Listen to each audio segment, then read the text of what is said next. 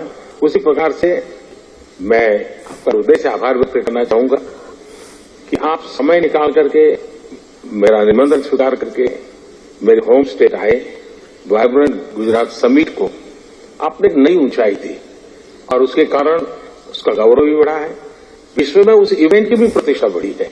तो आपका आना और आपने वहां जो उद्बोधन किया वो आज भी हमारे देश के लोगों के लिए बड़ा प्रेरक है, उत्साहवर्धक है। मैं इसके लिए भी आपका आभारी हूं।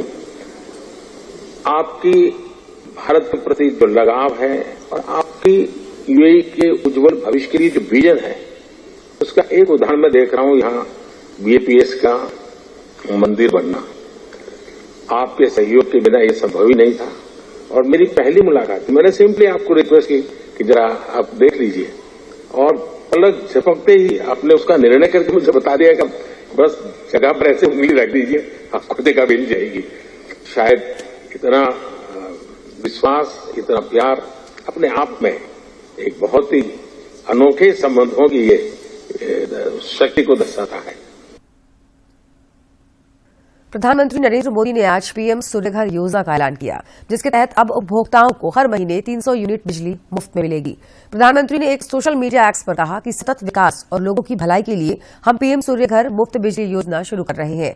75,000 करोड़ से ज्यादा की इस परियोजना का लक्ष्य 1 करोड़ घरों को रोशन करना है।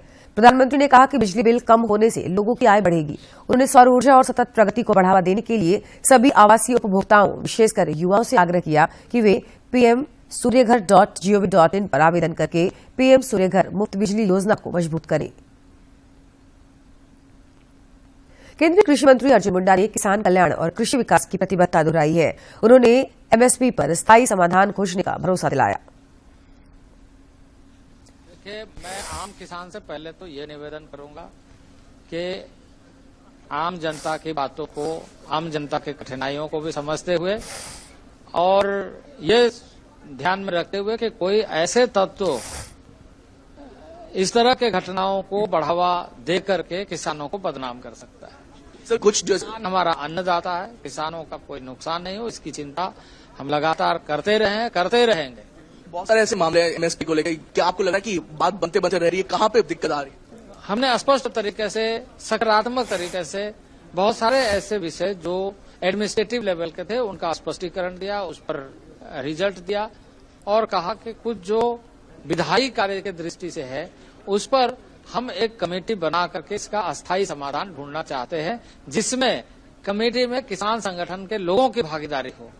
किसान संगठन अपनी भागीदारी सुनिश्चित करते हुए रचनात्मक सुझाव दे और उसके अनुसार आगे कैसे हो सकता है पॉजिटिव वे में हम विचार करने के लिए तैयार है। पॉजिटिव वे में तैयार है क्या? उनको बुला के उनके साथ एक और बैठक? अभी हम खुले मन से बातचीत करने के लिए तैयार हैं कि वो आए, बातचीत करें, लेकिन इस तरह के नीति अपना करके जैसे आम नागरिकों को या लॉ एंड ऑर्डर की प्रॉब्लम हर राज्य में क्रिएट करे इस तरह से, तो ये किसी समस्या का समाधान का रास्ता नहीं हो सकता है। हम समाधान के लिए तैयार हैं, बैठ के चर्चा कर सकते हैं। मुख्यमंत्री चंपाई सोरेन ने दुमका के जामा प्रखंड में आयोजित एक कार्यक्रम के दौरान अबुआ आवास योजना के लाभार्थियों को आज स्वीकृति पत्र प्रदान किया। साथ ही डीबीटी के माध्यम से पहली किस्त प्रदान की। इस दौरान उन्होंने बुनियादी सुविधाओं के विकास और सिंचाई सुविधाओं के विस्तार पर जोर दिया। आपका गांव में जाके पदाधिकारी जिस दिन अभियान का पंचायत में शुरुआत हुआ और उसी दिन आवेदन दीजिए और उसी दिन स्वीकृत हुआ, ये हेमंत बाबू ने करके दिखा दिया। देश के अंदर में पहला राज्य जो हर सुविधा जनता के बीच में सरकार के सारा ऑफिसर को भेज दिया। इस शहर का निजी स्कूल में जो पढ़ाई की व्यवस्था हमने हर गांव के किसान के बेटा बेटी, मजदूर के बेटा बेटी, दलित घर का बेटा बेटी, पिछड़े वर्ग का बेटा बेटी को हम यही शिक्षा देंगे और फ्री शिक्षा देंगे जो शहर का निजी स्कूल से बढ़िया शिक्षा। एक कुछ लाख परिवार आज उनको आज बिजली बिल देने नहीं पड़ रहा है, ये हेमंत बाबू का ये योजना है। उसका बाद अभी फिर हम लोग तय किया है 125 यूनिट हम लोग करेंगे ताकि 30 लाख परिवार झारखंड में हमारे उसको फ्री हम लोग बिजली देंगे। इस बीच मुख्यमंत्री चंपाई सोरेन की अध्यक्षता में आगामी 15 फरवरी को राज्य कैबिनेट की बैठक बुलाई गई है। इस संबंध में मंत्रिमंडल सचिवालय एवं निगरानी विभाग द्वारा सूचित किया गया है कि कैबिनेट की बैठक अपराह्न 5 बजे से प्रोजेक्ट भवन स्थित मंत्री परिषद कक्ष में होगी। केंद्रीय शिक्षा राज्य मंत्री सह कोडरमा सांसद अन्नपूर्णा देवी ने आज गिरिडीह के गांडे स्थित पीएम श्री स्कूल जवाहर नवोदय विद्यालय गिरिडीह के बहुउद्देशीय सभागार एवं एकीकृत खेल परिसर का शिलान्यास किया। इस दौरान उन्होंने बच्चों द्वारा लगाई गई प्रदर्शनी का भी अवलोकन किया और प्रतिभागियों की हौसला अफजाई की। बच्चों ने इस दौरान सांस्कृतिक कार्यक्रम भी प्रस्तुत किए।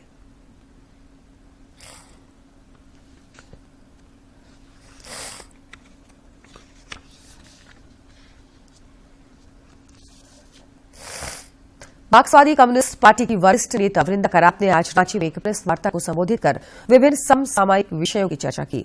इस मौके पर पार्टी के वरिष्ठ नेता प्रकाश विप्लव भी मौजूद थे।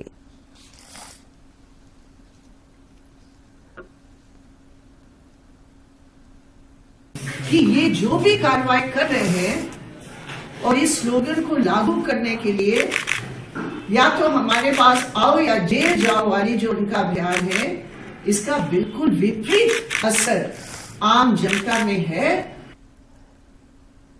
बागबारा से भाजपा के विधायक दुल्लू महतो को धनबाद की निचली अदालत से बड़ी राहत मिली है।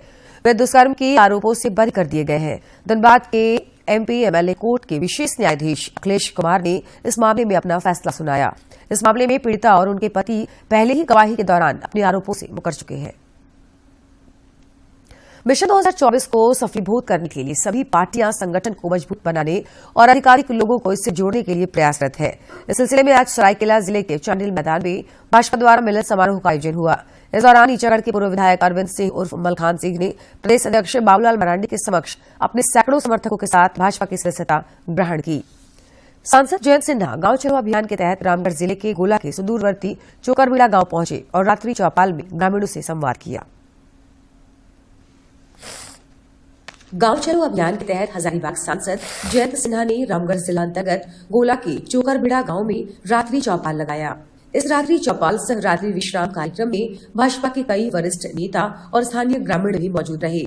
हजारीबाग सांसद ने ग्रामीणों से संवाद कर उनकी समस्याएं जानी और निदान के उपाय बताए। बूथ के सब जो बूथ अध्यक्ष हैं, बूथ की कमेटी है, वहाँ के जो गणमान्य लोग हैं, वहाँ के युवा हैं, इन सबसे भेंट किया जाए, सबसे उनकी सलाह ली जाए, उनकी राय ली जाए और पता लगाएं कि जो हम लोग काम कर रहे हैं वो कैसे काम हो रहा है। श्री सिन्हा ने गांव चलो अभियान के तहत स्थानीय लोगों को केंद्र सरकार की जन कल्याणकारी योजनाओं से अवगत कराते हुए लाभ लेने के लिए प्रेरित किया कि इसको हम लोग 16 दीदी योजना जैसे छत्तीसगढ़, झारखंड, ऐसे ऐसे जो क्षेत्र हैं जो थोड़े पिछड़े हुए क्षेत्र हैं, वहाँ हम लोग इस सूर्योदय योजना को और भी बड़ा बनाएं और भी अच्छा बनाएं और 10 किलोवाट का सोलर पैनल अपनी दीदियों को दें, जिसमें उनको सोलर दीदी योजना का फायदा मिले।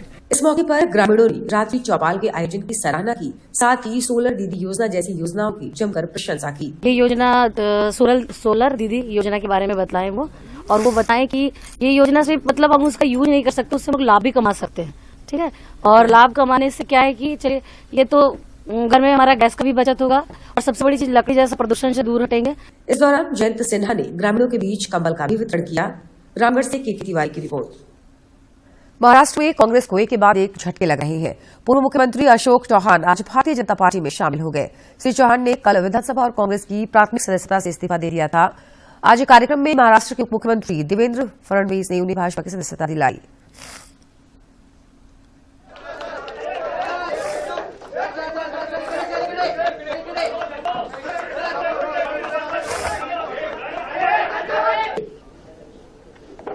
माननीय अशोकरावजी चव्हाण साहेब हे आज भारतीय जनता पक्षात प्रवेश करत आहेत।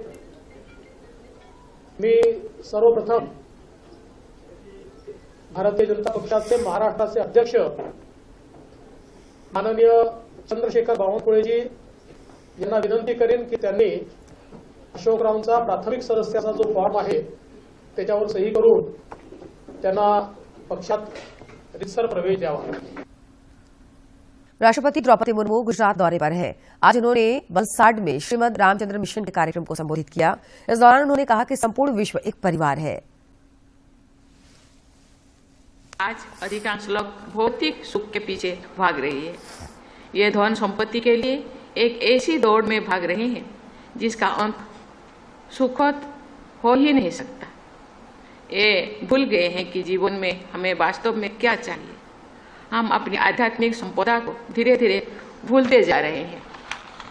मैं ये नहीं कह सकती हूँ कि धनोपार्जन नहीं करना चाहिए, अवश्य करना चाहिए, लेकिन हमें ये याद रखना चाहिए कि धनोपार्जन के साथ मानसिक शांति, समभाव, संयम और सजगता भी अत्यंत आवश्यक है। अगर हम अपने मूल स्वभाव को की ओर जाए, आज विश्व में व्याप्त कई समस्याओं के समाधान मिल सकते हैं, लेकिन इसका मतलब ये नहीं कि हम आधुनिक विकास को त्याग करें, बल्कि आध्यात्मिक मार्ग पर चलते हुए आधुनिक विकास को अपनाएं। रेल मंत्री अश्विनी वैष्णव ने मुंबई अहमदाबाद ट्रेन कॉरिडोर का एक शानदार वीडियो साझा किया। वीडियो में महत्वाकांक्षी 3 परियोजनाओं की अत्याधुनिक विशेषताओं पर प्रकाश डाला गया है। बुलेट ट्रेन द्वारा मुंबई और अहमदाबाद के बीच की दूरी तय की जाएगी। वीडियो में इस परियोजना को भारत के भविष्य के रूप में दिखाया गया है। रेल मंत्री ने लिखा है कि हम सपने नहीं, हकीकत बनते हैं। मोदी 3.0 में बुलेट ट्रेन के लिए तैयार हो जाइए। हाल ही में राष्ट्रपति के अभिभाषण पर धन्यवाद प्रस्ताव की चर्चा में प्रधानमंत्री नरेंद्र मोदी ने मोदी 3.0 सरकार का ब्लूप्रिंट बताते हुए कहा था कि अगले 5 वर्षों में देश बुलेट ट्रेन भी देखेगा और वंदे भारत ट्रेन का विकास भी देखेगा। आज विश्व रेडियो दिवस है। आइए आपको जमशेदपुर के एक समर्पित रेडियो श्रोता से मिलाते हैं, जिनका जुनून इस कदर है कि उन्होंने अपने घर के ऊपर तल्ले में रेडियो का एक छोटा सा म्यूजियम बना लिया है। जमशेदपुर के कदमा उलियान में रहने वाले चिन्मय महतो पिछले 50 वर्षों से रेडियो के समर्पित श्रोता हैं। उनका जुनून इस हद तक है कि उन्होंने अपने घर के ऊपर तल्ले में रेडियो का एक छोटा सा म्यूजियम बना लिया है, जिसमें 1957 से लेकर अब तक के 465 तरह के रेडियो के मॉडल हैं। उनके म्यूजियम में 6 इंच से लेकर 1.5 फीट तक के रेडियो और 2-in-1 है। तो आज जो मेरे मिनी म्यूजियम बना के रखे हैं, पिछले 20 साल से मैं संकलन कर रहा हूँ। करीब करीब 1957 से निर्मित फिलिप्स, बूस, पैनासोनिक, सोनी, सभी तरह तरह के 6 इंच से लेकर 1.5 फीट का जो साइज होता है, इस साइज को बरकरार रखते हुए हम लोग रेडियो का संकलन करते हुए इस म्यूजियम में रखे हैं। चिन्मय महतो बताते हैं कि साल 1974 में रेडियो श्रोताओं से मिलकर उन्होंने जमशेदपुर में guide international radio listeners club बनाया था। फिर वह सिलसिला लगातार बढ़ता रहा। वे पिछले 50 वर्षों से केवल भारत ही नहीं, एशिया और यूरोपीय देशों के रेडियो से भी जुड़े हुए हैं तथा उन्हें कई सम्मान भी प्राप्त हुए हैं। 1995 में जब वो लोग एक क्विज कॉन्टेस्ट का आयोजन किए थे तो भारतवर्ष से सिर्फ मेरा ही नाम विजेता के रूप में घोषित किए थे। तो मैं वहाँ कॉन्सुलेट गए, बहुत अच्छा से वो लोग स्वागत किया और मेरे को पुरस्कृत किया। युवाओं को रेडियो सुनने की सलाह देते हुए चिन्मय महतो ने कहा कि इसकी पहुंच बहुत व्यापक है तथा यह गीत संगीत के साथ ही सूचनाओं के प्रेषण का सशक्त माध्यम है। रेडियो का जो एक क्रेज है, इस रेडियो ही एक सहज और सरल उपाय गीत संगीत के माध्यम से मनोरंजन करना और सरकारी सूचना या आपदा हो चाहे कुछ भी अंतिम गांव के अंतिम छोर तक एक ही संदेश जाया करता था, वो भी एक रेडियो के माध्यम से। हाल के वर्षों में प्रधानमंत्री नरेंद्र मोदी के मन की बात कार्यक्रम की वजह से रेडियो की लोकप्रियता और उपयोगिता जग जाहिर है। रेडियो एक बार फिर घर घर सूचनाओं और मनोरंजन का बड़ा साधन बन गया है। जमशेदपुर से राजेश कुमार लालदास की रिपोर्ट। धनबाद के बीसीसीएल सिजुआ एरिया के सीनियर वित्त अधिकारी अभिजीत चैटर्जी विशेष थीम पर पिछले 5 दशकों से मां सरस्वती की प्रतिमा तैयार करते नजर आ रहे हैं। धनबाद के बीसीसीएल सिजुआ एरिया के सीनियर वित्त अधिकारी अभिजीत चैटर्जी थीम आधारित मां सरस्वती की प्रतिमा और पंडाल बनाने के लिए प्रसिद्ध है। इस बार उन्होंने एक्सपायरी दवा और माचिस की तीलियों से मां सरस्वती की अद्भुत प्रतिमा तैयार की है। गोल्डन जुबली वर्ष को विशेष बनाने के लिए लगभग 6 महीने से एक्सपायर दवाओं को संग्रह कर प्रतिमा और पंडाल को आकार दे रहे हैं। और ये एक्सपायर्ड दवा और माचिस की तिल्ली का कॉम्बिनेशन से बना है और ये मेरा 50 ईयर्स कंप्लीट हो रहा है गोल्डन जुबली वर्ष। इस बात की थीम की चर्चा करते हुए उन्होंने बताया कि बीसीसीएल आज प्रगति की ओर है। इस वजह से इनमें प्रगति को दर्शाते हुए मां सरस्वती के रथ को ऊपर की ओर जाते हुए दिखाया गया है। ये आपका बीसीसीएल अभी प्रगति की ओर है, तो ये बीसीसीएल प्रगति की ओर महारथ पर जा रही है, वो दिखाया है। धनबाद के लोगों को शायद इस नायाब कला का दीदार अगले वर्ष नसीब न हो। अभिजीत चटर्जी ने बताया कि बीसीसीएल की सेवा से वह इस वर्ष अप्रैल माह में सेवानिवृत्त हो रहे हैं, जिसके बाद कराची और कोलकाता स्थित अपने परिवार के संग समय देंगे। आने वाले समय में देखते हैं क्या होता है। अभी तो इधर खाली धनबाद में नहीं रहना, कोलकाता में है, जैसे मेरी बेटी इधर कराची में मेरा अपना घर है, तो घूमते हुए तो देखते हैं, समय बताएगा। बहुत अच्छा महसूस होता है और हमारे शीर्ष जो अधिकारी जो केंद्रीय लेवल के तो हमारे उनका आशीर्वाद, उनका प्रेरणा बहुत रहा। अभिजीत चैटर्जी के हाथों से निर्मित मां शारदे की प्रतिमा कोयला नगर स्थित दीक्षा महिला मंडल की ओर से साई मंदिर के पास अन्नपूर्णा हॉल में आयोजित पूजा पंडाल में विराजेंगी। धनबाद से अजय कुमार सिन्हा की रिपोर्ट। खूंटी जिले में इस बार सरस्वती पूजा के भव्य आयोजन की तैयारी है। सरस्वती पूजा को लेकर खूंटी जिले में स्कूलों और अलग अलग समितियों द्वारा जहां जोर शोर से तैयारियां की जा रही हैं, वहीं मूर्तिकारों ने भी विद्या की देवी की प्रतिमा को रंग बिरंगे रंगों तथा आकर्षक परिधान से सजाया है, जो बेहद लुभावन लग रही है। एक मूर्तिकार ने बताया कि उन्होंने 2.5 फीट से लेकर 10-12 फीट की मूर्तियां बनाई हैं। मेरा यहाँ 130 मूर्तियां बनाए हैं। इसमें से मोटा मोटी छोटा मूर्ति है 50 गो और 50 गो है मीडियम साइज में और 10 गो जैसे बड़ा साइज में, वो भी विशाल में। मूर्तिकार ने बताया कि बोर्ड परीक्षाओं के कारण इस बार बाजार मिला जुला है। विभिन्न क्लब और गली मोहल्लों में सरस्वती प्रतिमा की भारी डिमांड है। तो है मनोभाव भी ठीक है स्कूल, लेकिन स्कूल थोड़ा कम हो रहा है, काहे कि स्कूल में एग्जाम चल रहा है, इसलिए स्कूल का पूजा कम हो रहा है, लेकिन क्लब इस सब में चल रहा है पूजा। सरस्वती पूजा की तैयारी को लेकर राज्य के अन्य जिलों में भी उत्साह चरम पर है। खूंटी से ज्योत्सना की रिपोर्ट। 15 जनवरी से 14 फरवरी तक देश भर में सड़क सुरक्षा माह मनाया जा रहा है। इसी कड़ी में आज रांची में सड़क सुरक्षा विषय पर राष्ट्रीय सेमिनार का आयोजन किया गया। सेमिनार को संबोधित करते हुए एडीजी संजय आनंद लाटर ने कहा कि झारखंड में सड़क दुर्घटना में हर दिन 11 लोगों की मौत हो रही है। इस आंकड़े को कम करने के लिए सभी विभागों में समन्वय और लोगों में जागरूकता की जरूरत है। उन्होंने कहा, रोड इंजीनियरिंग, एजुकेशन और एनफोर्समेंट को अपनाकर हम एक्सीडेंट को कम कर सकते हैं। प्रतिदिन 11 व्यक्ति की हमारे राज्य में मृत्यु है।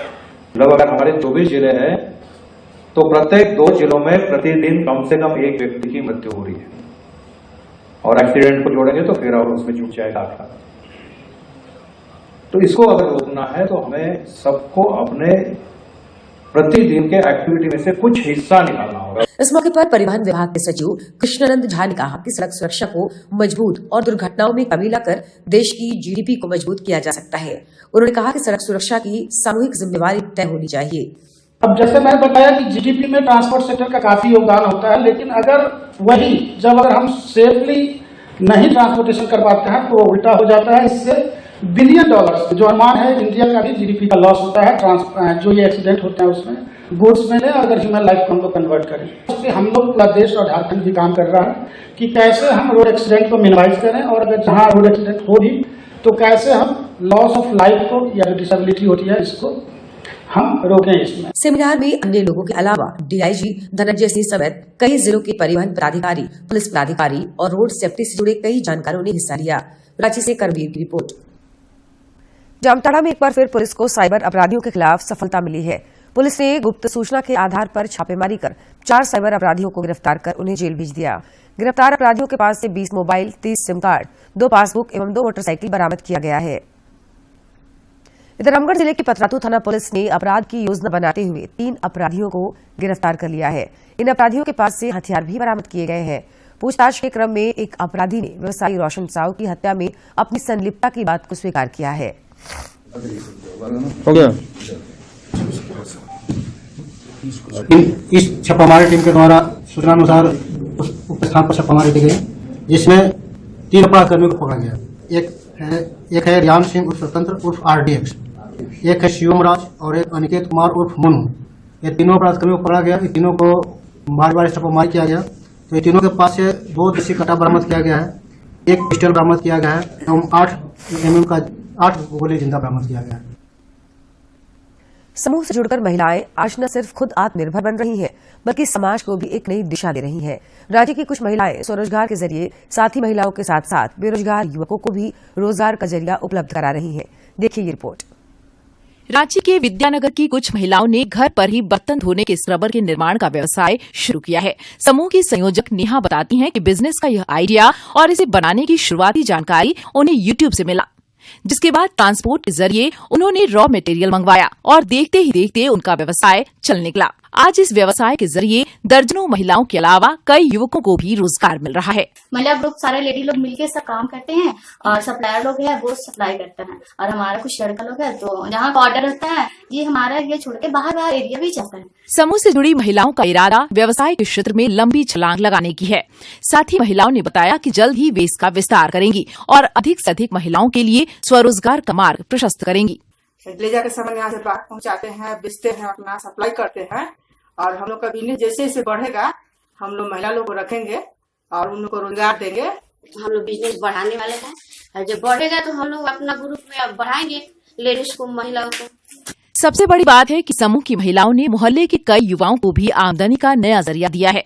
ये युवा तैयार प्रोडक्ट की मार्केटिंग का काम देखते हैं, जिससे पार्ट टाइम जॉब के रूप में उनकी अच्छी आमदनी हो जाती है। तो 10 से 12 बजे तक बेच के मतलब 2 घंटा में भी 2 घंटा लगता है, उतना हम लोग बेच के आ जाते हैं। फिर उसमें हम लोग कुछ अपना प्रॉफिट हो जाता है और इनका भी प्रॉफिट हो जाता है, बिजनेस आगे भी चला जाता है और ब्रांड आगे ही बढ़ता है। दूरदर्शी सोच और लगनशीलता की वजह से आज इन महिलाओं ने आत्मनिर्भरता की कहानी तो लिखी ही है, समाज के लिए नजीर भी बन गई हैं। दूरदर्शन समाचार के लिए रांची से अवधेश गौतम की रिपोर्ट। और खबरों के अंत में एक नजर डालते हैं मुख्य समाचार पर।